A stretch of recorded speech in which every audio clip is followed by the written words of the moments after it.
So you just unlocked Red Mage and wanting to see if it's actually any good. You equip the shiny new rapier and jobstone, see lots of new buttons on your bars, and now you're wondering, what the heck am I supposed to do now? Well, don't worry, my friends, for I, Basil, am here to help you learn how to play Red Mage from the very beginning, and even throw in some reasons why you may or may not want to continue along the path of being a Red Mage.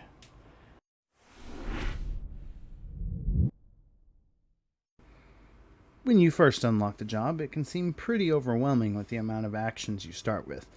I mean, you're a ranged magical DPS, but you have melee abilities? But it's actually really simple once you realize that every other spell you cast is instant, and that the melee abilities aren't used near as often as the ranged spells.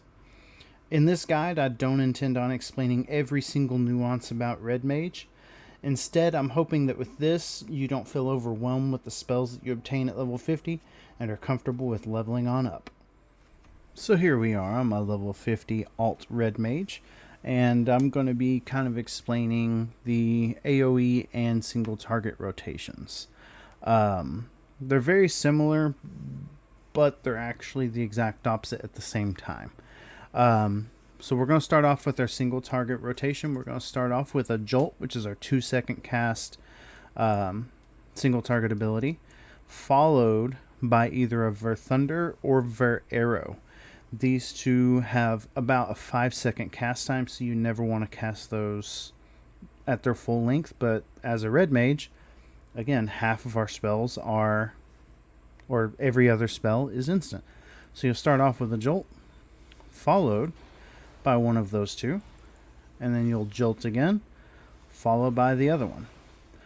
Now you'll notice the job gauge over here with our black mana and our white mana builds up as we cast. So your Jolt will give you 2 of both white and black, but then your Ver Thunder only gives you, it gives you 6, which sounds like more, but it's only black mana.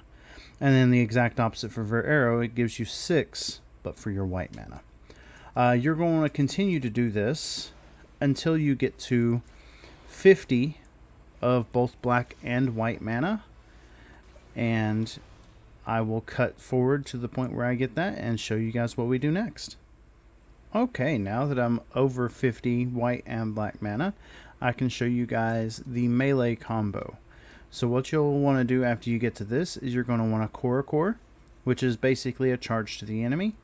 It does a small amount of damage, and then when you get there, you're going to riposte, followed by Zhuashao, that's how I'm going to pronounce it, followed by a redoublement.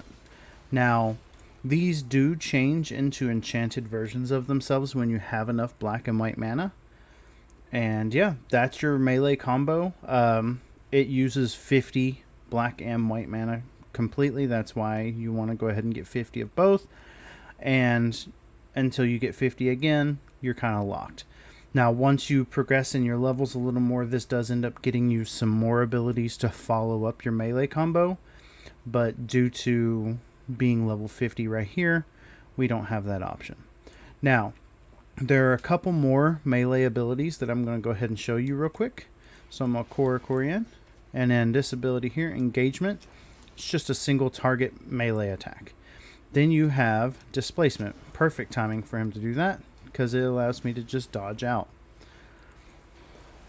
And then once you are out of mana, or out of everything that you can spend on your melee combo, you just go right back into your casted combo. So you'll notice I have a button flashing here. It's because my Ver Thunder procced a Ver Fire. So Ver Fire is a short cast time. Unfortunately, I didn't get to show that. But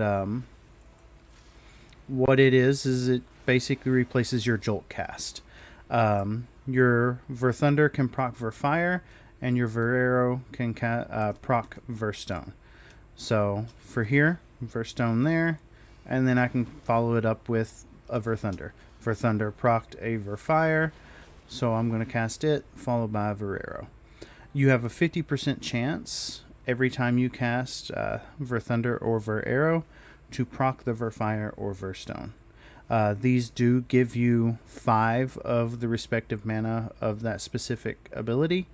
And yeah, they're basically there to help speed up one particular style of mana that you may be lacking at the time. Okay, and now we're going to talk about our AOE rotation. Like I said, it's very similar to your single target rotation, except things are flipped backwards. For this one in particular, your Ver Thunder and your Ver Arrow 2s are going to be your short casted ability, followed by Scatter at level 50, which becomes Impact later.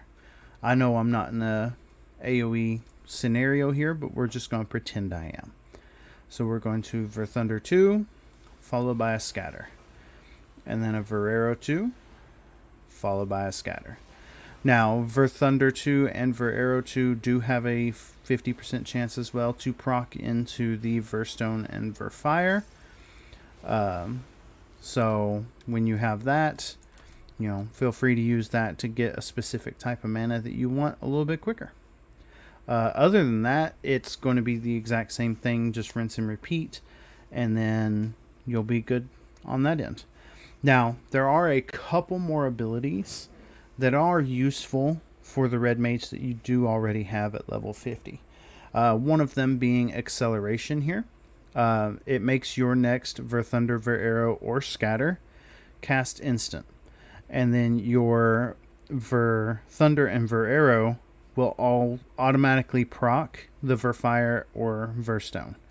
So whichever mana you need more, say for instance right now I'm a little bit lower on white mana, I would cast Acceleration, I would do that, and then I have a big chunk of white mana compared to what I had before.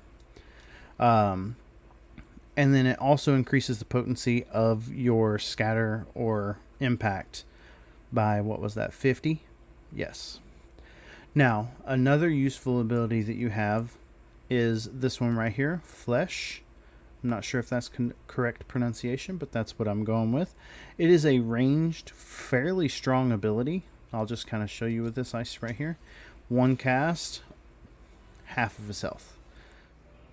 So at level 50, that's about all the spells and abilities you're really going to have, aside from your roll abilities such as Addle and Swift Cast.